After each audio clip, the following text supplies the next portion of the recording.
Hello and welcome to this lecture. आज के इस लेक्चर में हम सीखने वाला है चैप्टर नंबर 4, जिस चैप्टर का नाम है ऑपरेटर। ठीक है, इस पूरे चैप्टर के दौरान हम सिर्फ और सिर्फ ऑपरेटर्स के बारे में ही डिटेल में बात करने वाले हैं। तो सबसे पहले हमारे पास यहाँ पर 3 टॉपिक्स है। सबसे पहला तो है टाइप्स ऑफ ऑपरेटर्स, ठीक है। दूसरा है ऑपरेटर प्रेसिडेंस और लास्ट वाला है टाइप कन्वर्जेशन। ठीक है, तो इसको आप नोट कर लीजिए। आज के इस लेक्चर में हम पूरा का पूरा चैप्टर देखेंगे ऑपरेटर के बारे में। ठीक है, तो मैंने आपको पहले भी प्रीवियस लेक्चर्स के अंदर बताया था टाइप्स ऑफ ऑपरेटर, कई सारे मैंने बताए थे, राइट। एरिथमेटिक थे, असाइनमेंट थे, रिलेशनल थे।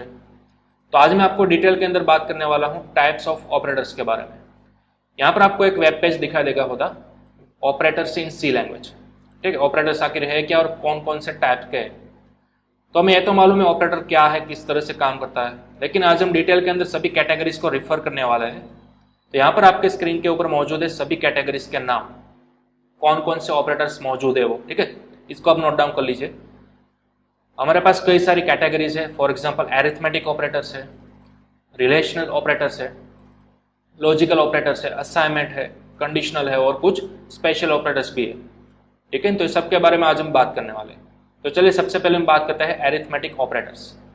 अब एरिथमेटिक ऑपरेटर्स यानी कि क्या, जो कि ओनली मैथमेटिकल परफॉर्मेंस के लिए जाना जाता है। ठीक है, मैथमेटिकल के कई सारे आप ऑपरेटर्स करते हो, ऑपरेशंस परफॉर्म करते हो। फॉर एग्जांपल आप एडिशन करते हो, सब्ट्रैक्शन करते हो, मल्टीप्लिकेशन, डिवीजन, मॉड्यूलस। ठीक है, इन सब के बारे में हमें मालूम था। लेकिन 2 और नए ऑपरेटर्स आए, देखिए, जिसको बोला जाता है इंक्रीमेंट ऑपरेटर, यानी कि प्लस प्लस। इस तरह से आप एक साथ में 2 बार प्लस लिखोगे तो इसको बोला जाता है इंक्रीमेंट ऑपरेटर।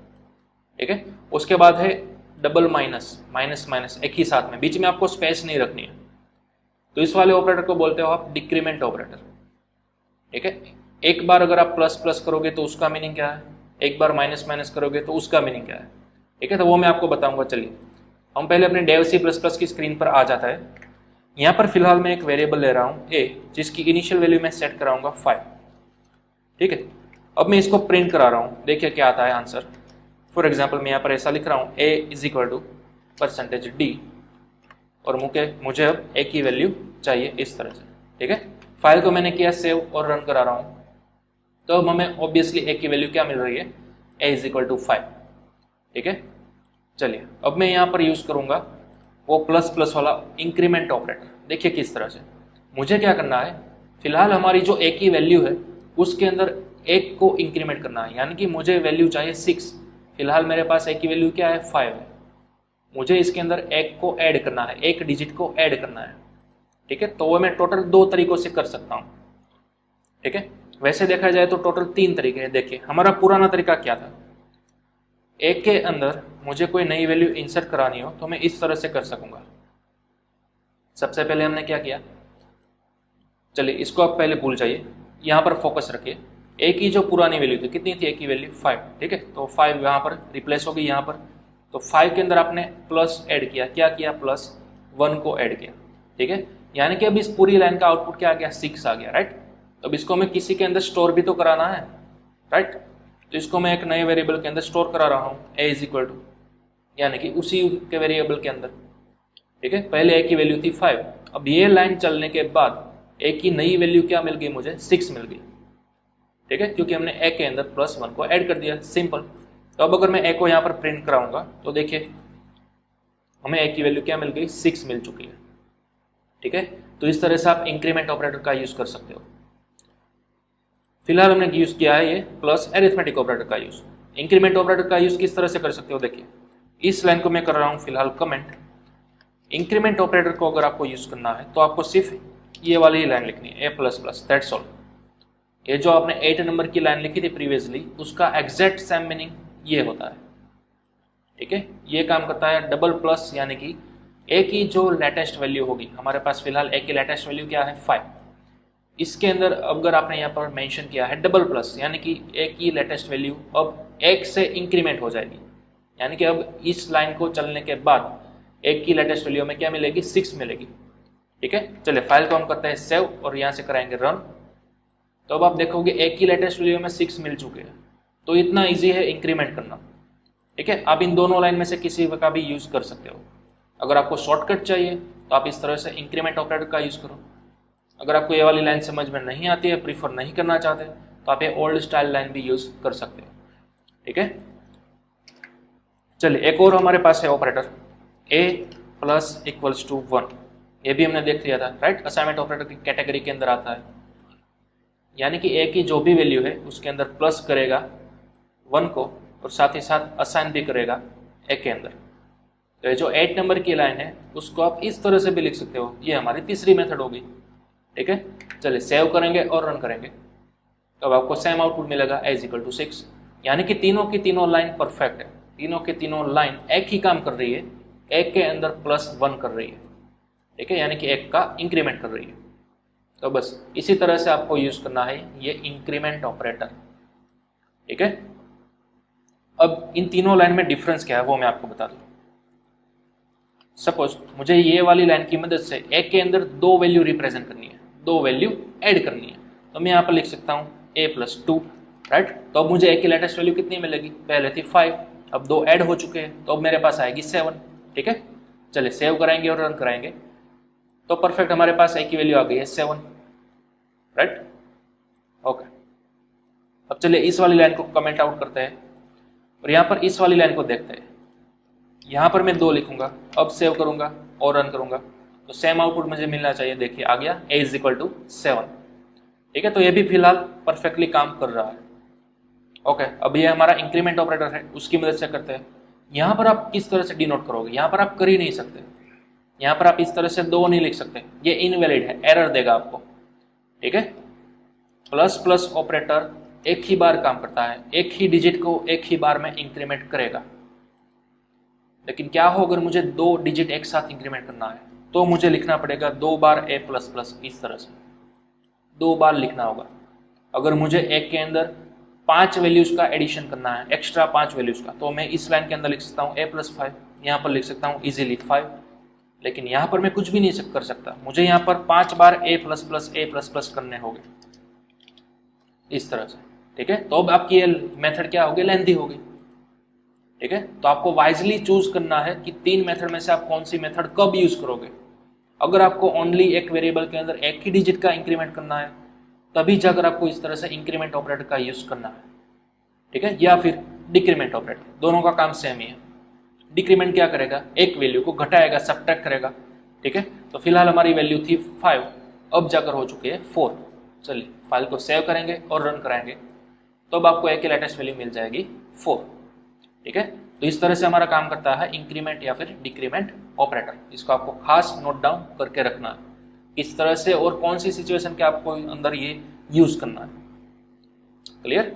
ओके, चलिए हम आगे बढ़ते हैं। तो ये थे हमारे एरिथमेटिक ऑपरेटर्स। यहाँ पर आप चाहो तो इसका स्क्रीनशॉट निकाल सकते हो। ठीक है, इसको नोट डाउन भी कर सकते हो। ओके, चलिए नेक्स्ट हमारे पास है रिलेशनल ऑपरेटर्स। ठीक है, रिलेशनल ऑपरेटर्स यानी कि कोई कंडीशन चेक करेगा आपकी। फिलहाल हमारे पास कुछ कितने सारे ऑपरेटर्स है, जिसके अंदर ग्रेटर देन, लेस देन, फिर ग्रेटर और इक्वल टू, लेस और इक्वल टू, फिर मैंने बात की थी कंपैरिजन ऑपरेटर यानी कि डबल इक्वल्स टू, फिर नॉट इक्वल्स टू। ठीक है, तो ये सभी ऑपरेटर्स आपको कौन सी कैटेगरी के अंदर मिलेंगे, रिलेशनल ऑपरेटर्स। ठीक है, इनका भी यूज हम आगे जाकर जब कंडीशनल स्ट्रक्चर पढ़ने वाले हैं उस लेक्चर के अंदर हम डिटेल के अंदर ईच एंड एवरी का यूज देखने वाले हैं। ठीक है, फिलहाल आपको सिर्फ नोट डाउन करके रखना है। फिलहाल अगर मैं आपको बताऊंगा भी तो भी आपको कुछ भी पता नहीं चलेगा, आपको मालूम ही नहीं पड़ेगा कि मैं आखिर क्या कर रहा हूँ। ठीक है, तो पहले हमें वो चैप्टर पढ़ना होगा, हमारा नेक्स्ट चैप्टर नंबर 5, तब जाकर आपको ये सब समझ में आने वाला है। फिलहाल आपको जस्ट इसका स्क्रीनशॉट ले लेना है, इसको नोट डाउन करके रखना है। ओके, चलिए आगे बढ़ते हैं। नेक्स्ट हमारा है लॉजिकल ऑपरेटर्स। लॉजिकल ऑपरेटर्स भी आपको कंडीशनल स्ट्रक्चर के अंदर ही देखने को मिलेंगे। कोई आपके पास 2 अलग अलग कंडीशंस है जिसको आप सेटिस्फाई कराना चाह रहे हो। इन शॉर्ट मैं आपको बताऊं कि अगर आपका पीसी है, आपको क्या करना है, आपको पीसी को अंडरस्टैंड कराना सिखाना है आपको। फॉर एग्जांपल आपके पास 2 नंबर है, ए और बी, जिसके अंदर वैल्यू है रिस्पेक्टिवली 1 और 0, राइट। तो आपके पास 2 वैल्यू है 1 और 0। अगर मैं आपको एक क्वेश्चन पूछूं इन दोनों में से मैक्सिमम वैल्यू कौन से है, 1 या 0, तो आप फटाक से मुझे आंसर दोगे सर 1 है। लेकिन क्या आपका पीसी डिसाइड कर सकेगा इन दोनों में से कौन सी वैल्यू बड़ी है, कौन सी वैल्यू छोटी है? ठीक है, तो वो हमें डिसाइड कराना सिखाना होगा अपने पीसी को। किसकी मदद से? दो ऑपरेटर्स की मदद से। एक है हमारे पास रिलेशनल ऑपरेटर्स और एक है हमारे पास लॉजिकल ऑपरेटर्स। तो ये सब हम डिटेल के अंदर देखने वाले हैं नेक्स्ट लेक्चर के अंदर। ठीक है, यहाँ पर आपको सिर्फ इस तरह से एग्जाम्पल्स देखने को मिलेंगे, तो आपको नेक्स्ट लेक्चर के अंदर एकदम क्लियर कट अंडरस्टैंड हो जाएगा। ठीक है, फिलहाल सब आपकी को स्क्रीनशॉट ले लो, नोट डाउन कर लो कि लॉजिकल ऑपरेटर्स हमारे पास कितने कितने हैं। इसको बोला जाता है लॉजिकल एंड, इसको बोला जाता है और इसको बोला जाता है नॉट। ओके, चलिए नेक्स्ट आगे बढ़ते हैं। हमारे पास है असाइनमेंट ऑपरेटर्स, जो कि हमने ऑलरेडी ऑलमोस्ट सभी के सभी देख लिए हैं ऑलरेडी।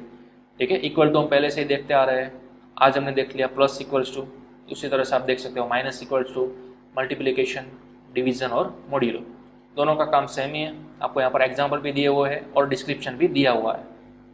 ठीक है, ये हमने ऑलरेडी प्रीवियस लेक्चर में भी आपने बताया था मैंने आपको, राइट, असाइनमेंट ऑपरेटर्स किस तरह से होते हैं वो। चलिए आप इसका भी स्क्रीनशॉट निकाल सकते हो या फिर नोट डाउन कर सकते हो। ठीक है, ये पूरा टेबल। ओके, अब हमारे पास है कंडीशनल ऑपरेटर। कंडीशनल ऑपरेटर ये भी कंडीशनल स्ट्रक्चर वाला जब हम चैप्टर पढ़ेंगे आगे नेक्स्ट, उसके बाद आपको ये हेल्पफुल होगा।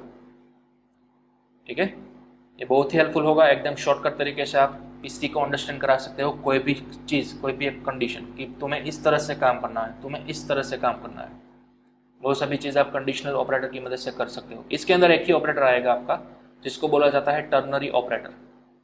ठीक है, जिसका सिंबल कुछ इस तरह से है, क्वेश्चन मार्क और फिर कोलन।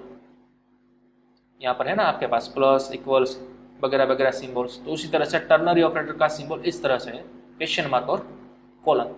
ठीक है, चलिए अब हमारा है लास्ट ऑपरेटर, स्पेशल ऑपरेटर।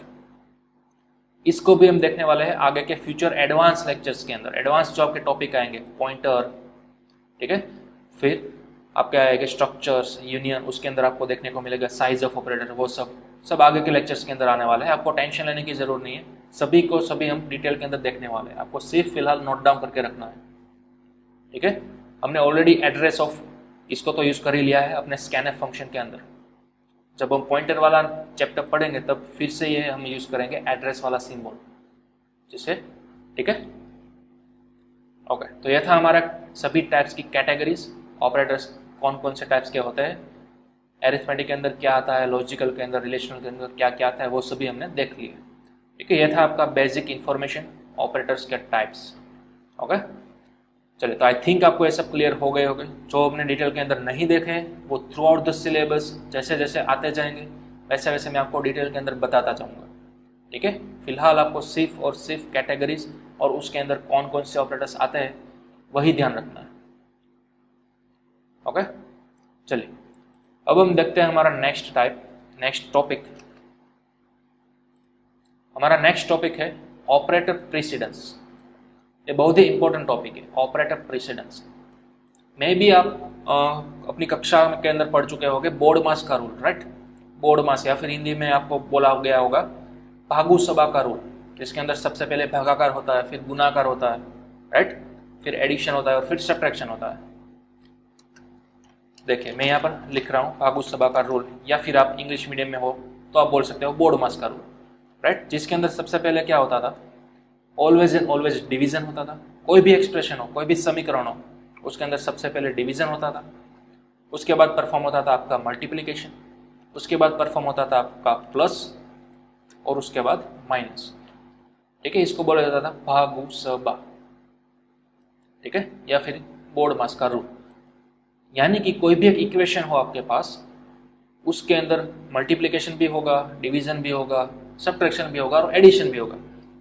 तो सबसे पहले इन चार ऑपरेटर में से कौन सा ऑपरेटर एग्जीक्यूट होगा as compare to mathematics. Mathematics के अंदर ये वाला रूल था, ठीक है, लेफ्ट टू राइट, सबसे पहले डिवीजन होगा, उसके बाद multiplication, then addition and then subtraction.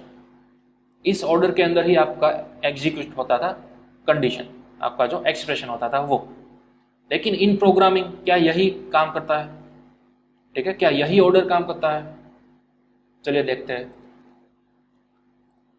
Dev C plus plus के अंदर आने के बाद मैं एक वेरिएबल बना रहा हूँ, फॉर एग्जांपल ए। ठीक है, ए के अंदर मैं एक्सप्रेशन लिख रहा हूँ। फॉर एग्जांपल मेरे पास पहले नंबर है 100, उसके बाद मैं डिवाइड कर रहा हूँ 10 से, उसके बाद मैं मल्टीप्लाई कर रहा हूँ फॉर एग्जांपल 5 से, इस तरह से। तो ये आपका एक एक्सप्रेशन बन चुका है, राइट, जिसके अंदर दो ऑपरेटर्स का यूज एक साथ किया जा रहा है। पहले तो है आपका डिवीजन और उसके बाद है आपका मल्टीप्लिकेशन। ओके, चलिए अब मैं इसको प्रिंट करा रहा हूँ। प्रिंट एफ के अंदर %f और a, ठीक है। तो अब देखना यह है कि आउटपुट क्या आएगा। अगर आप कैल्सी का यूज करो बोर्डमास के रूल के मुताबिक, ठीक है, तो आप सबसे पहले क्या करोगे, भागाकार करने की ट्राई करोगे, राइट। तो सबसे पहले 100 डिवाइड बाय 10 क्या आएगा, 10 आएगा, राइट। तो मैं यहाँ पर कमेंट के अंदर लिखता जा रहा हूँ, सबसे पहले इन दोनों का आउटपुट आएगा 10, राइट। और उसके बाद है आपका मल्टीप्लाई 5, तो वो तो है ही मल्टीप्लाई 5। अब जाकर आपका ये इक्वेशन बन चुका है 10 इंटू 5, तो ऑब्वियसली इसका आउटपुट आएगा 50, ठीक है। तो चलिए देखते हैं इस तरह से आता है या नहीं। सेव करेंगे प्रोग्राम को, रन करेंगे, तो देखिए परफेक्ट आ चुका है 50.0, राइट। ओके, चलिए अब मैं एक काम करूंगा, मैं यहाँ पर सिंबल चेंज कर देता हूँ, स्वैप कर देता हूँ, यहाँ पर मल्टीप्लिकेशन कर देता हूँ और यहाँ पर डिवीजन कर देता हूँ। अब क्या आएगा, अब भी अगर आप बोर्डमास का रूल फॉलो कर रहे हो, ठीक है, जो मैंने आपको अभी बताया, ये वाला रूल लेफ्ट टू राइट, तो सबसे पहले रूल के मुताबिक क्या करेंगे, हम डिवाइड करेंगे, उसके बाद मल्टीप्लाई करेंगे, राइट। तो चलिए सबसे पहले हम लेफ्ट टू राइट आएंगे, हमें पहले मल्टीप्लाई मिला, लेकिन हमारी पहली प्रायोरिटी तो कौन सी थी, डिवीजन करने की थी। तो सबसे पहले हम ये वाला एग्जीक्यूट करेंगे, 10 डिवाइड बाई 5 क्या आएगा, 2 आएगा, राइट। तो आगे 100 और मल्टीप्लाई तो थे ही, 100 मल्टीप्लाई तो थे ही, लेकिन इन दोनों का आउटपुट क्या आया, 2 आ गया, ठीक है। तो अब हमारा आउटपुट क्या आना चाहिए, 200 आना चाहिए। ओके, चलिए सेव करते हैं फाइल को और रन कराएंगे, तो देखिए आ गया 200। ओके, अब एक और नजरिए से हम देखते हैं, प्रोग्रामिंग के अंदर कभी भी बोर्डमास का रूल अप्लाई नहीं होता है, यह मैं आपको सच्चाई बता रहा हूँ। जो मैंने आपको फिलहाल ये रूल बताया, ये तो मैथमेटिकल रूल था, थियोरेटिकल, जो कि हमने अब तक पढ़ते आए थे, लेकिन यहाँ पर इस तरह से कोई रूल फॉलो नहीं होता है, इसका अपना एक रूल होता है प्रोग्रामिंग का, ठीक है, जो मैं फिलहाल थोड़ी देर बाद आपको बताने जाऊँगा। लेकिन फिलहाल हम लेफ्ट टू राइट स्कैन करते हैं, सिंपल। चलिए लेफ्ट टू राइट करते ही सबसे पहले क्या आया हमारे पास, मल्टीप्लाई आया, तो 100 इंटू 10 क्या होता है, 1000, ठीक है। अब है हमारे पास डिवाइड बाई 5, तो इसको करो डिवाइड बाई 5, तो ऑब्वियसली इसका भी आउटपुट सेम क्या आएगा, हमें 200 ही आएगा, ठीक है। तो चलिए सेव करेंगे और रन करेंगे, तो वो तो 200 ही आ गया, ठीक है, इसमें कोई नई बात नहीं है। तो अब देखिए किस तरह से काम करता है आपका प्रोग्रामिंग के अंदर ऑपरेटर्स का रूल। इन सभी ऑपरेटर्स की प्रायोरिटी होती है, क्या होती है, प्रायोरिटी बोलती है। उस प्रायोरिटी को हम बोलते हैं ऑपरेटर प्रीसीडेंस। क्या बोला जाता है, ऑपरेटर प्रीसीडेंस, यानी कि आपको दिए गए इक्वेशन के अंदर एक से ज्यादा अगर ऑपरेटर है, तो डिसाइड करना है कि कौन से ऑपरेटर को सबसे पहले एग्जीक्यूट करोगे आप। क्या आप सबसे पहले मल्टीप्लाई करोगे या सबसे पहले आप डिवीजन करोगे, ठीक है, वो आपको डिसाइड करना है। तो उसके लिए इस स्कीम को बोला जाता है ऑपरेटर प्रेसिडेंस, इस रूल को बोला जाता है ऑपरेटर प्रेसिडेंस। जैसा कि हम मैथमेटिकल के अंदर बोलते आए थे भागू सभा या फिर बोर्डमास, तो उसी तरह से प्रोग्रामेटिकली आपको बोलना है ऑपरेटर प्रेसिडेंस, यानी कि कौन सा ऑपरेटर सबसे पहले एग्जीक्यूट होगा, बस उसी को बोलते हैं ऑपरेटर प्रेसिडेंस, ठीक है। तो उस ऑपरेटर प्रेसिडेंस का मैं यहाँ पर सिनारियो आपको दे रहा हूँ कि सबसे पहले कौन सा ऑपरेटर रन होगा। देखिए सबसे हाईएस्ट प्रायोरिटी वो ऑपरेटर है आपका पैरेंथेसिस, ठीक है, सबसे हाईएस्ट प्रायोरिटी है आपका पैरेंथेसिस, यानी कि पैरेंथेसिस के अंदर आपने जो भी इक्वेशन परफॉर्म की होगी वो सबसे पहले रन होगी। अभी मैं आपको बताऊंगा किस तरह से, लेकिन सबसे पहले मैं आपको प्रायोरिटी समझा देता हूँ, ठीक है। सबसे पहली हाईएस्ट प्रायोरिटी है आपके पैरेंथेसिस की, उसके बाद दूसरे नंबर पर आता है आपका डिवीजन और मल्टीप्लिकेशन, ठीक है। यहां पर मैं लिख रहा हूं लेफ्ट टू राइट, यानी कि इक्वेशन के अंदर अगर यहां पर सबसे पहले डिवीजन हो और बाद में मल्टीप्लिकेशन हो, डजंट मैटर, वो लेफ्ट टू राइट ही चलेगा, यानी कि सबसे पहले डिवाइड करेगा, जो भी आंसर आएगा उसको मल्टीप्लाई करेगा 5 से, ठीक है। अब अगर सबसे पहले मल्टीप्लाई आता है और फिर डिवीजन आता है, तो क्या यही क्रम रहेगा, नहीं, अब आपका क्रम चेंज हो गया, पहले मल्टीप्लाई आ गया, उसके बाद डिवीजन आ गया। क्यों, यहाँ पर मैंने एसोसिएटिविटी बताई हुई, देखिए लेफ्ट टू राइट ही स्कैन करेगा आपका इक्वेशन, ठीक है, इन दोनों के लिए लेफ्ट टू राइट ही स्कैन करेगा, यानी कि लेफ्ट टू राइट स्कैन करते करते अगर आपको पहली बार दिखा डिवीजन, या फिर मल्टीप्लीकेशन, वॉटएवर, दोनों में से कोई भी हो, तो वो सबसे पहले उसी को एग्जीक्यूट करेगा। यहाँ पर चाहे मल्टीप्लाई हो चाहे डिवीजन हो, डजेंट मैटर, दोनों की प्रायोरिटी सेम ही है। क्लियर? तो सबसे पहले लेफ्ट टू राइट स्कैन करते करते ये वाले एग्जीक्यूट होगी, इसका जो भी आंसर आएगा उसको डिवाइड करोगे आप 5 से। ठीक है, इस तरह से प्रोग्राम काम होता है। तो दोनों का क्रम सेम ही है, दोनों की प्रायोरिटी सेम ही है, चाहे पहले डिवाइड आए या फिर मल्टीप्लिकेशन आए, फिर चाहे पहले मल्टीप्लिकेशन आए बाद में डिवाइड आए, इस तरह से दोनों का सेम ही है प्रायोरिटी। ठीक है, लेफ्ट टू राइट। ओके, इसी तरह से सेम टू सेम आती है प्लस और माइनस की प्रायोरिटी। ठीक है, प्लस और माइनस की प्रायोरिटी ये भी सेम उसी तरह से काम करती है, लेफ्ट टू राइट। ओके, यानी कि सबसे पहले अगर यहाँ पर आपको मिला प्लस तो वो सबसे पहले प्लस कर देगी, बाद में मिला माइनस तो वो करेगी माइनस। ठीक है, चलिए यहाँ पर फिलहाल मैं प्रोग्राम को कराऊंगा सेव और रन करूंगा। तो क्या होगा, लेफ्ट टू राइट स्कैन करेगा, अगर सबसे पहले प्लस आए तो प्लस कर देगी, अगर यहाँ पर माइनस आए तो माइनस कर देगी। तो चलिए सबसे पहले हम इमेजिन कर लेते हैं क्या आने वाला है आउटपुट। 100 + 10 यानी कि 110, उसमें से आप 5 को माइनस करोगे यानी कि 105 आपका आउटपुट आएगा। ठीक है, चलिए सेव करेंगे, रन करेंगे, तो देखते हो आप 105 हमारा आउटपुट आ चुका है। ओके, अब सिंबल्स को मैं स्वैप करूंगा इस तरह से, तो अब क्या आएगा, तो अब भी आपका लेफ्ट टू राइट ही चलेगा। लेफ्ट टू राइट स्कैन करते करते अगर पहले आ गया माइनस तो वो माइनस को एग्जीक्यूट करेगा, अगर आ गया प्लस तो यहाँ पर प्लस को एग्जीक्यूट करेगा। सेम जैसा कि डिवीजन और मल्टीप्लिकेशन के साथ वैसा ही बिहेवियर प्लस और माइनस के साथ है।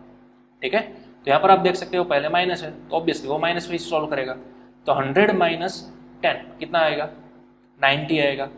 राइट, यहाँ पर आ गया 90 के अंदर आपने प्लस किया 5, तो अब आपका आउटपुट क्या आएगा, 95 आएगा। चलिए सेव करूंगा, तो अब देखिए आपका आउटपुट पूरा आ गया 95। ठीक है, तो इस तरह से आपको ध्यान रखना है। यहाँ पर आपका बोर्ड मास का रूल अप्लाई नहीं होगा कि हर बार सबसे पहले प्लस ही रन होगा, नहीं।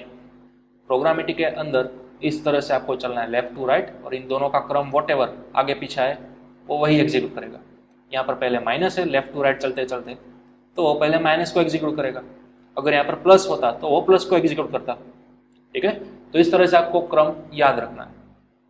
चलिए, और सबसे लास्ट में जो प्रायोरिटी आती है वो होती है आपके इक्वल टू की।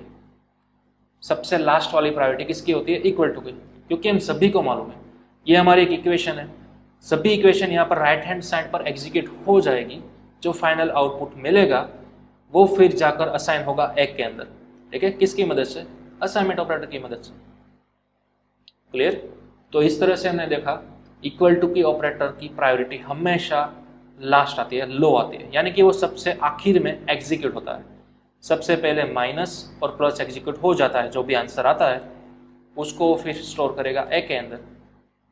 कौन स्टोर करेगा, असाइनमेंट ऑपरेटर, जो कि सबसे लास्ट में रन होगा। ठीक है, और सबसे हाईएस्ट प्रायोरिटी मैंने आपको बताई किसकी, ये पैरेंथेसिस की। चले किस तरह से, यहाँ पर इस कंडीशन के अंदर, इस एक्सप्रेशन के अंदर आपको सबसे पहले क्या एग्जीक्यूट होने को मिलता है, माइनस। ठीक है, लेकिन मुझे कराना है सबसे पहले प्लस, तो मैं क्या करूंगा, तो इन दोनों को मैं रैप कर दूंगा काउंट्स के अंदर, यानी कि इन दोनों को मैं लिख दूंगा पैरेंथेसिस के अंदर इस तरह से। यहाँ पर पैरेंथेसिस स्टार्ट करूंगा और यहाँ पर ओवर करूंगा। ठीक है, इस तरह से, समझ रहे हो आप? अब आपकी सबसे पहले प्रायोरिटी माइनस की नहीं हो गई, अब सबसे पहले प्रायोरिटी किसकी हो गई है, पैरेंथेसिस की हो गई है, इस तरह से। ठीक है, तो अब आपने जो भी पूरे इक्वेशन के अंदर, पूरे इक्वेशन को आपका प्रोग्राम स्कैन करेगा लेफ्ट टू राइट। अगर पूरे इक्वेशन के अंदर कोई भी पैरेंथेसिस आपको मिलेंगे तो सबसे पहले उसके अंदर लिखी गई हुई इक्वेशन सोल्व करेगा। तो यहाँ पर है 10 + 5, तो इसका आउटपुट कितना आ गया, 15 आ गया। राइट, तो 100 - 15, देखते हैं कितना आता है, 85 आना चाहिए। राइट, तो ये देखिए परफेक्ट आ चुका है 85। ओके, तो इस तरह से आप हैंडल कर सकते हो कोई भी ऑपरेटर को। अगर आपको कोई भी ऑपरेटर को सबसे पहले एग्जीक्यूट कराना है तो उस इक्वेशन को आप रैप कर दो पैरेंथेसिस के अंदर, तो वो सबसे पहले चल जाएगा। क्लियर? तो इस तरह से आप कोई भी ऑपरेटर की प्रायोरिटी बढ़ा सकते हो पैरेंथेसिस के अंदर लिखकर, इस तरह से। ठीक है, तो ये था आपका पूरा कंसेप्ट ऑपरेटर प्रेसिडेंस का। और ये जो मैंने लिखा है ना लेफ्ट टू राइट, इसको बोला जाता है एसोसिएटिविटी। क्या बोला जाता है, एसोसिएटिविटी। ठीक है, यानी कि सबसे पहले कौन एग्जीक्यूट होगा, प्लस या फिर माइनस, उसी तरह से डिवीजन या फिर मल्टीप्लिकेशन। ठीक है, तो दोनों हो सकते हैं, वाइस वर्सा। पहले आप डिवीजन लिखो फिर मल्टीप्लाई करो, तो पहले वो उसी ऑर्डर में होगा। अगर आपने पहले मल्टीप्लाई किया है बाद में डिवाइड कराया है तो उसी ऑर्डर के अंदर होगा, राइट। तो चलिए, यह था हमारा ऑपरेटर प्रेसिडेंस का रूल। ऑपरेटर प्रेसिडेंस यानी कि कौन से ऑपरेटर की कौन सी प्रायोरिटी है।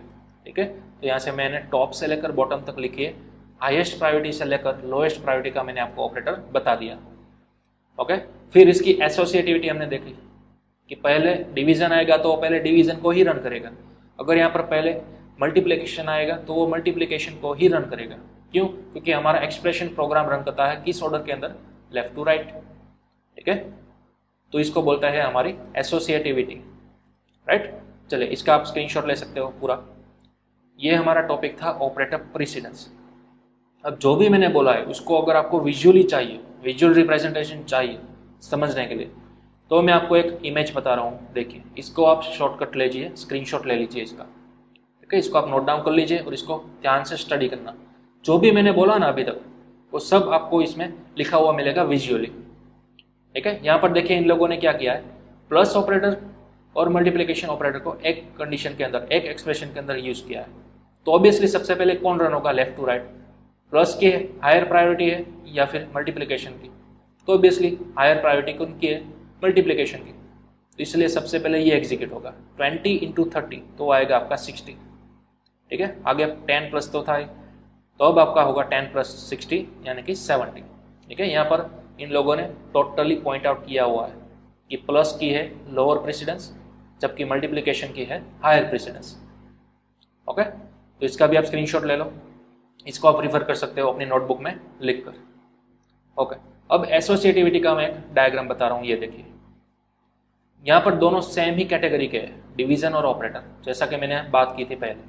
ठीक है, डिवीजन और मल्टीप्लिकेशन दोनों की दोनों प्रेसिडेंस सेम है, दोनों की प्रायोरिटी सेम ही है। लेकिन अब बात आती है एसोसिएटिविटी की। एसोसिएटिविटी किस तरह से डिसाइड की जाती है, लेफ्ट टू राइट, LTR यहाँ पर आपको देखने को मिलेगा। ठीक है, आपको पूरे इक्वेशन को स्कैन करना है left to right. Left to right इन दोनों में से जो भी आएगा ऑपरेटर वही आपको पहले सोल्व करना है। यहाँ पर पहले डिवीजन आया तो आपने सोल्व कर लिया डिवीजन, दैट्स ऑल। अगर यहाँ पर पहले मल्टीप्लिकेशन आता तो आप करते हैं पहले मल्टीप्लिकेशन। ठीक है, तो बस जैसा ही मैंने आपको प्रैक्टिकली बताया वही आपको यहाँ पर देखने को मिलेगा। ठीक है, तो इसका भी आप स्क्रीनशॉट ले लो, ऑपरेटर की एसोसिएटिविटी किस तरह से डिसाइड होती है, लेफ्ट टू राइट। ठीक है, अब इन दोनों का मिक्स एक फिगर है इस तरह से, इसको भी आप नोट डाउन कर सकते हो, स्टेप बाय स्टेप आपको बताया हुआ है। ये देखिए, इन्होंने एक लंबी वाली इक्वेशन यहाँ पर ली हुई है, मैं थोड़ा सा जूम आउट करूंगा। यहाँ पर इन लोगों ने एक लंबी वाली इक्वेशन दी गई हुई है। ठीक है, जिसके अंदर प्लस भी है, माइनस भी है, डिवीजन भी है, मल्टीप्लिकेशन भी है। तो इन चारों ऑपरेटर में से सबसे पहली प्रायोरिटी कौन सी है, तो ऑब्वियसली सबसे पहले हमें एसोसिएटिविटी देखनी है, लेफ्ट टू राइट। पहले आया प्लस, फिर आया डिवीजन, माइनस और मल्टीप्लिकेशन। तो इन चारों में से सबसे पहली प्रायोरिटी किन की है, डिवीजन की और मल्टीप्लिकेशन की। दोनों की सेम प्रायोरिटी है, राइट, सेम प्रेसिडेंस है। लेकिन अगर किसी भी ऑपरेटर का प्रेसिडेंस सेम निकले तो अब हमें चेक करनी है उसकी एसोसिएटिविटी, यानी कि लेफ्ट टू राइट पहले कौन आता है, डिवीजन आ रहा है या फिर मल्टीप्लिकेशन आ रहा है। तो ऑब्वियसली लेफ्ट टू राइट हमें पहले मिल रहा है डिवीजन, तो सबसे पहले रन होगा ये डिवीजन। तो यहाँ पर आपको दिया हुआ है स्टेप 1, सबसे पहले ये काउंट होगा। ठीक है, तो यहाँ पर आ गया 20, आगे 100 और प्लस तो थे ही। अब दूसरी प्रायोरिटी थी मल्टीप्लिकेशन की, तो अब दूसरा ये एग्जीक्यूट होगा। ठीक है, इसका आउटपुट आएगा 30। ओके, तो इस तरह से स्टेप बाय स्टेप आपको दिखाया हुआ है, लास्ट में आउटपुट क्या आएगा वो। ठीक है, ये फर्स्ट स्टेप तो उसका फुल डिस्क्रिप्शन यहाँ पर दिया हुआ है, ये सेकंड स्टेप तो इसका डिस्क्रिप्शन दिया हुआ है, थर्ड स्टेप और ऐसे ही फोर्थ स्टेप। ठीक है, एसोसिएटिव भी सबने बताई हुई है। तो ये आपका कंप्लीट डायग्राम है ऑपरेटर प्रेसिडेंस का और साथ ही साथ एसोसिएटिविटी का। ठीक है, यहाँ से भी आप रिफर कर सकते हो। क्लियर, ये था आपका ऑपरेटर प्रेसिडेंस का रूल। इसको भी आपको खास ध्यान में रखना है जब कभी भी आप इस तरह की कोई कॉम्प्लेक्स इक्वेशन सॉल्व करने की ट्राई करते हो तब। ओके, चलिए, ये था हमारा कंसेप्ट ऑपरेटर प्रेसिडेंस। क्लियर, अब ये हमारा जो पुराना रूल था थियरी वाला वो मैं मिटा देता हूँ। ओके, अब इस चैप्टर के अंदर हमारा लास्ट टॉपिक रिमेन है टाइप कन्वर्जेशन। ठीक है, इसको हम देख लेते हैं। चलिए, टाइप कन्वर्जेशन यानी कि क्या।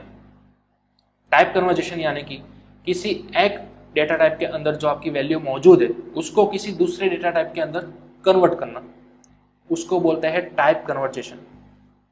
फिर से मैं बोल रहा हूं, कोई एक डेटा टाइप वाली वैल्यू आपके पास है, उसको अगर आपको किसी दूसरे डेटा टाइप के अंदर कन्वर्ट करना है तो उसको बोलता है टाइप कन्वर्जेशन। फॉर एग्जाम्पल, मेरे पास फिलहाल एक फ्लोट वैल्यू है, चलो पाई की वैल्यू हम ले लेते हैं 3.14। ओके, अब मैं इसको प्रिंट कराऊंगा %f then पाई। तो हम सभी को मालूम है आउटपुट क्या आएगा, 3.14000। ठीक है, कुछ इस तरह से। लेकिन मुझे पाई की वैल्यू इंटीजर के अंदर चाहिए थी। हाँ, असाइन करते वक्त मुझे यही लिखना है, 3.14 ही लिखना है। ठीक है, लेकिन मुझे आउटपुट के अंदर बिना पॉइंट वाली वैल्यू चाहिए, ये सिर्फ 3 ही चाहिए मुझे। तो आप क्या करो, इस पाई को इंटीजर के अंदर कन्वर्ट कर दो। किस तरह से, देखिए, जब आप प्रिंट करा रहे हो ना, तभी वहां पर आगे पैरेंथेसिस के अंदर आपको लिखना है int यानी कि इंट। ठीक है, सिंपल। जिस भी वेरिएबल को आप कोई भी डेटा टाइप के अंदर कन्वर्ट करना चाहते हो, उसके आगे वो डेटा टाइप आपको पैरेंथेसिस के अंदर लिख देनी है। तो अब आपकी पाई जो वैल्यू थी वो कन्वर्ट हो गई किसके अंदर, इंटीजर के अंदर। ठीक है, अब इंटीजर को रिप्रेजेंट करने के लिए हमें यहाँ पर चेंज करना होगा %d।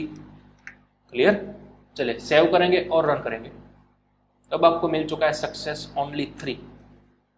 देखिए, आपने आउटपुट के अंदर दिया था 3.14, ठीक है, फ्लोट वैल्यू के अंदर, लेकिन प्रिंट कराते वक्त हमने क्या कर दिया, इंटीजर के अंदर कन्वर्ट कर दिया। तो ओनली इसी लाइन को अगर आप रन कराओगे तो आपको मिलेगा 3। एक्चुअल 3.14 ही हमारी वैल्यू है, पाई के अंदर 3.14 ही है, जस्ट प्रिंट कराते वक्त ही हमने 3 को प्रिंट किया है। इस तरह से परमानेंट यहाँ पर वैल्यू 3 चेंज नहीं हो जाएगी। ठीक है, परमानेंट उसकी वैल्यू 3.14 ही रहेगी।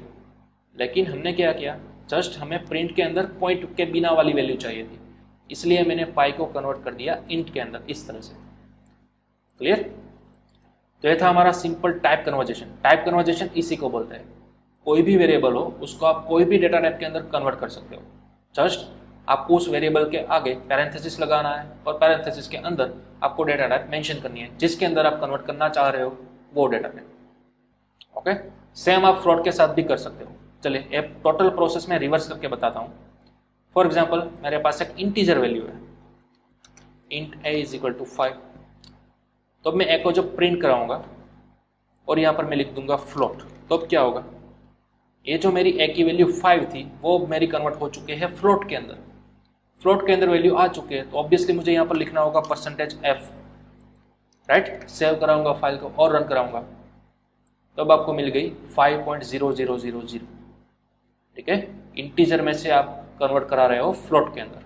ओके, तो ये भी एक तरीका है, इंटीजर में से फ्लोट के अंदर जा सकते हो, या फिर यहाँ पर फ्लोट थी तो यहाँ पर आप लिख दो इंटीजर। ठीक है, वाइस वर्सा। तो इसको भी आप नोट डाउन कर लीजिए। जस्ट यही था हमारा टाइप कन्वर्जेशन। टाइप कन्वर्जेशन यानी कि सिंपल एक डेटा टाइप को किसी दूसरे के अंदर कन्वर्ट करना, दैट्स ऑल, इसी को बोलता है टाइप कन्वर्जेशन। ठीक है, चले एक और दूसरे एग्जाम्पल के साथ मैं आपको बताता हूँ। फॉर एग्जाम्पल, मेरे पास वैल्यूज है फ्लोट a और b। a की वैल्यू है फॉर एग्जाम्पल 10, b की वैल्यू है मेरे पास 3। ठीक है, अब इन दोनों का मुझे डिवीजन कराना है, तो मुझे एक और वेरिएबल चाहिए होगा फ्लोट के अंदर c। अब c के अंदर मैं क्या कराऊंगा, इन दोनों का डिवीजन a/b। राइट, चलिए अब मैं कराऊंगा प्रिंट %f और यहां पर मैं लिखूंगा c की वैल्यू। ठीक है, इस तरह से। ओके, चलिए फाइल को करेंगे सेव और रन, तब आपको मिलेगा परफेक्ट आउटपुट 3.333 यानी कि फ्लोट के अंदर आ चुका है। राइट, ओके, अब मुझे आउटपुट फ्लोट के अंदर नहीं चाहिए था, मुझे चाहिए था इंटीजर के अंदर। तो अब मेरे पास दो सॉल्यूशन है। देखिए, या तो हमारा पुराना तरीका, इस तरह से मैं यहाँ पर ही इंट लिख दूँ और यहाँ पर मैं रिप्लेस कर दूँ डी से, सेव कराऊंगा फाइल को, रन करूंगा, तब आपको इंटीजर के अंदर आउटपुट मिल चुका है 3। ठीक है, ये आपका पहला तरीका। चलिए इसका भी आप स्क्रीनशॉट ले लीजिए, मैं आपको दूसरा भी एक तरीका बताने वाला हूँ इसलिए। ठीक है, चलिए ये हमारा पहला तरीका। अब दूसरा तरीका क्या है, ये जो आपका आउटपुट यहाँ पर आ रहा है इस तरीके से आ रहा है ना, तो इन सभी को आप कर दो एक ही साथ में इंटीजर के अंदर कन्वर्ट। ठीक है, यहाँ पर आपका आउटपुट क्या आएगा, इन दोनों को डिवाइड करते ही 3.33 ऐसा आ रहा है, राइट। तो इस पूरे आउटपुट को यहीं पर ही आप कन्वर्ट कर सकते हो इंटीजर के अंदर। किस तरह से देखिए, सबसे पहले आपको इनको लगाना होगा पैरेंथेसिस के अंदर। ठीक है, यानी कि इसका जो भी आउटपुट आएगा उसको हम कन्वर्ट करेंगे किसके अंदर, यहाँ पर इंटीजर के अंदर, इस तरह से। ठीक है, ये आपका दूसरा तरीका है। सबसे पहले आपने आउटपुट अचीव कर लिया, ऑब्वियसली फ्लोट के अंदर आ रहा है, फिर आपने उसको कन्वर्ट किया इंटीजर के अंदर। ठीक है, तो यहीं पर आपका आउटपुट कन्वर्ट हो गया इंटीजर के अंदर। अब इंटीजर वाला आउटपुट आ गया है, आपको सी का डेटा टाइप फ्लोट रखने की जरूरत नहीं है, आप यहीं पर बदल सकते हो इंटीजर। ठीक है, क्योंकि हमने आउटपुट के दौरान ही, कैलकुलेशन के दौरान ही उसको इंटीजर के अंदर कन्वर्ट कर दिया। कन्वर्ट हो जाने के बाद हम सी के अंदर डाल रहे हैं, असाइन कर रहे हैं। ठीक है, तो अब सी का डेटा टाइप आप ले सकते हो इंटीजर। ओके, चलिए सेव करेंगे फाइल को, रन करेंगे, तो अब भी आपको सेम आउटपुट मिलेगा 3। ठीक है, तो ये थी आपकी दूसरी मेथड। इस तरह से भी पूरा आउटपुट को एक ही साथ आप इंटीजर के अंदर कन्वर्ट कर सकते हो। बात तो वही है, चाहे आप यहाँ पे लिखो या फिर यहाँ पे लिखो, लेकिन यहाँ पर अगर लिखते हो तो आपको डेटा टाइप चेंज करना होगा इंटीजर। ठीक है, ओके, चलिए इसका भी स्क्रीनशॉट ले लीजिए आप। अब मैं आपको लास्ट मेथड बता रहा हूँ, थर्ड मेथड। उस तरह से भी आप डिवाइड कर सकते हो, टाइप कन्वर्जेशन कर सकते हो। देखिए किस तरह से, हमारा जो पुराना फॉर्म था वो मैं फिलहाल लिख रहा हूँ। हमारा इस तरह से कुछ फॉर्म था, राइट। दूसरे बार हमने क्या किया, पूरे को रैप किया पैरेंथेसिस के अंदर, जो आउटपुट आया उसको एक ही साथ में कन्वर्ट कर दिया इंटीजर के अंदर। अब हम क्या करेंगे, ए और बी दोनों को सेपरेटली कन्वर्ट करेंगे इंटीजर के अंदर। देखिए कन्फ्यूजन ना हो इसलिए मैं यहाँ पर इस तरह से स्पेस दे रहा हूँ। देखिए सबसे पहला हमारा ए है, तो ए को मैं कन्वर्ट कर रहा हूँ इंटीजर के अंदर। फिलहाल इस लाइन के अंदर क्या किया है मैंने, सिर्फ ए को ही कन्वर्ट किया है इंटीजर के अंदर। बी तो हमारा फ्लोट ही है। ठीक है, बी का डेटा टाइप फिलहाल फ्लोट ही है, तो बी को भी अगर मैं चाहूँ तो यहाँ पर इंटीजर के अंदर इस तरह से कन्वर्ट कर सकता हूँ। देखिए अब हमने सेपरेटली कन्वर्ट कर दिया। चलिए यहाँ पर बीच में स्पेस दे देता हूँ। ठीक है, ए था हमारा फ्लोट जिसको हमने कन्वर्ट कर लिया इंटीजर के अंदर। उसके बाद बी भी था हमारा फ्लोट जिसको भी हमने कन्वर्ट कर लिया इंटीजर के अंदर। अब दोनों ए और बी दोनों हमारे क्या बन चुके हैं, इंटीजर बन चुके हैं, राइट। दोनों को सबसे पहले हमने कन्वर्ट कर लिया इंटीजर के अंदर, उसके बाद हमने परफॉर्म किया डिवीजन। ध्यान रखिएगा आप, दोनों को सबसे पहले हमने कन्वर्ट किया इंटीजर के अंदर, उसके बाद हमने परफॉर्म किया डिवीजन। ठीक है, तो ये एक हम आपका तीसरा तरीका भी है, इस तरह से भी कर सकते हो। चलिए फाइल को कराएंगे सेव और रन, तो आप देख सकते हो आउटपुट हमारा आ चुका है 3। ठीक है, वैसे ही वैसे। तो ये थी आपकी तीसरी मेथड टाइप कन्वर्जेशन करने की। तो इसका भी आप स्क्रीनशॉट निकाल लो। ये 3 अलग अलग तरीकों से आप टाइप कन्वर्जेशन को अप्लाई कर सकते हो। सबसे पहली मेथड हमने देखी थी, आउटपुट को बताने के लिए यहीं पर डायरेक्ट आप लिख दो इंटीजर, कन्वर्ट कर दो। ठीक है, दूसरी मेथड हमने देखी, सबसे पहले ए डिवाइड बाई बी कर लिया, जो आंसर आया उस पूरे को हमने कन्वर्ट कर दिया था इंटीजर के अंदर। और ये है हमारी तीसरी method, each and every variable को यूनिकली, ठीक है, सेपरेटली हमने कन्वर्ट किया इंटीजर के अंदर। वो कन्वर्ट हो गया और उसके बाद हमने बीच में अप्लाई किया डिवीजन। ठीक है, तो इस तरह से ये थी हमारी तीसरी मेथड। तो 3 अलग अलग तरीकों से आप टाइप कन्वर्जेशन कर सकते हो। ये बहुत ही यूज में नहीं आता है आपको, बहुत ही रेयर केस के अंदर यूज होगा इन फ्यूचर, लेकिन जब भी आपको यूज होगा, जब भी आप कोई फ्लोट को इंटीजर के अंदर कन्वर्ट करना चाहते हो या फिर वाइस वर्सा, तो आप इस मेथड को अप्लाई कर सकते हो। ठीक है, डन। तो ये था हमारा टाइप कन्वर्जेशन और हमारा चैप्टर था टोटली ऑपरेटर के बेस ऊपर। इस चैप्टर के अंदर हमने देखा सबसे पहले टाइप्स ऑफ ऑपरेटर, कई सारी हमने कैटेगरीज देखी, राइट। देन आफ्टर हमने देखा ऑपरेटर प्रीसिडेंस, जिसके अंदर हमने ऑपरेटर की प्रायोरिटी यानी कि प्रीसिडेंस भी देखा। और अगर किसी 2 ऑपरेटर की प्रायोरिटी सेम आती है तो वो किस तरह से एग्जीक्यूट होती है, यानी कि ऑपरेटर की एसोसिएटिविटी भी हमने देखी, लेफ्ट टू राइट। ठीक है, वो सब हमने देखा इस वाले टॉपिक के अंदर। एंड देन एट लास्ट हमने देखा टाइप कन्वर्जेशन, यानी कि एक डेटा टाइप को दूसरे डेटा टाइप के अंदर किस तरह से कन्वर्ट करना है वो। ठीक है, तो ये था हमारा चैप्टर नंबर 4। यहाँ पर हमारा चैप्टर नंबर 4 फिनिश होता है। ठीक है, इतना ही था इस चैप्टर के अंदर। अब आपको क्या करना है, नेक्स्ट सेशन तक आपको इन सभी की डिटेल के अंदर प्रैक्टिस करनी है, ईच एंड एवरी पॉइंट को आपको मास्टर करना है, जितना भी मैंने आज आपको लर्न कराया वो। ठीक है, जिसकी मदद से आप अपना आगे वाला चैप्टर को इजीली अंडरस्टैंड कर सकोगे। ओके, तो चले आज हम हमारा यही पर सेशन ओवर करते हैं। अब हम मिलते हैं अपने नेक्स्ट चैप्टर के अंदर, नेक्स्ट सेशन के अंदर, नई चीज़ों के साथ, नए टॉपिक के साथ। तब तक आपको कंप्लीटली ये टॉपिक्स जितने भी हमने लर्न किए खास आपको कंप्लीट प्रैक्टिस कर लेनी है। ओके, चलिए।